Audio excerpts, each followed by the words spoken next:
जय माता दी सभी को। मेरा नाम पवन और अपनी इस वीडियो के अंदर आज हम चर्चा करेंगे ईश्वर के ऊपर। तो चलिए वीडियो को शुरू करते हैं। अधिकतर ऐसा देखा है कि कुछ लोग बोलते हैं कि ईश्वर नहीं होता है, हमें दिखता नहीं है।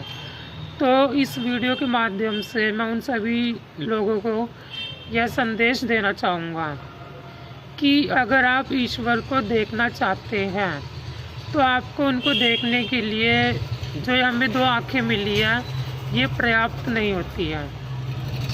उनको देखने के लिए हमें कुछ अलग ही चाहिए होता है, क्योंकि अगर आपको महसूस होता है या आपको पता है कि हम भी परम पिता परमात्मा की ही संतान हैं और हमारे अंदर भी ईश्वर का अंश मौजूद है, क्योंकि हर एक शरीर के अंदर एक आत्मा का वास होता ही होता है। बिना आत्मा के ये शरीर नहीं चल सकता, आप सभी भली बात ही जानते हैं। तो ये आत्मा भी एक परमात्मा का ही अंश है। तो ईश्वर को अगर आप देखना चाहते हैं, ईश्वर हमें कैसे दिखते हैं? ईश्वर हमारे मन के भाव के अंदर ही होते हैं। जिस तरह के आपके मन के भाव होंगे उसी तरह से आपको ईश्वर के दर्शन होंगे। ऐसा नहीं होता कि आपको ईश्वर एकदम सामने आकर अपने दर्शन देंगे, क्योंकि उनके भी कुछ कायदे और कानून होते हैं। ऐसा पॉसिबल नहीं होता है। जितने सच्चे आपके मन के भाव होते हैं उसी प्रकार से ईश्वर कार्य करते हैं। कहते हैं ईश्वर की लाठी में आवाज़ नहीं होती। इसका क्या मतलब है? क्या हमने कभी इस कहावत को, इस लाइन को समझने की कोशिश की है?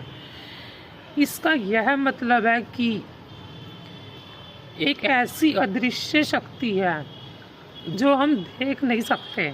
हम इन आँखों से बिल्कुल भी उसको नहीं देख सकते, पर हम महसूस कर सकते हैं। जिस तरह से हम सांस ले रहे हैं, श्वास ले रहे हैं, तो हमारा जीवन हम जी सकते हैं, पर हम उस सांस को नहीं देख सकते। ठीक उसी प्रकार हम ईश्वर को भी नहीं देख सकते, पर हम जिंदा तो रह सकते हैं सांस लेकर। तो ये किसका प्रमाण है कि हम सांस अगर ले रहे हैं तो हम जीवित होने का प्रमाण देते हैं। ठीक उसी प्रकार ईश्वर हमें साक्षात दर्शन नहीं देते, वो भी इसी प्रकार कार्य करते हैं। जिस प्रकार से आपका मन का भाव होता है उसी तरह से वो आपके लिए कार्य करते हैं।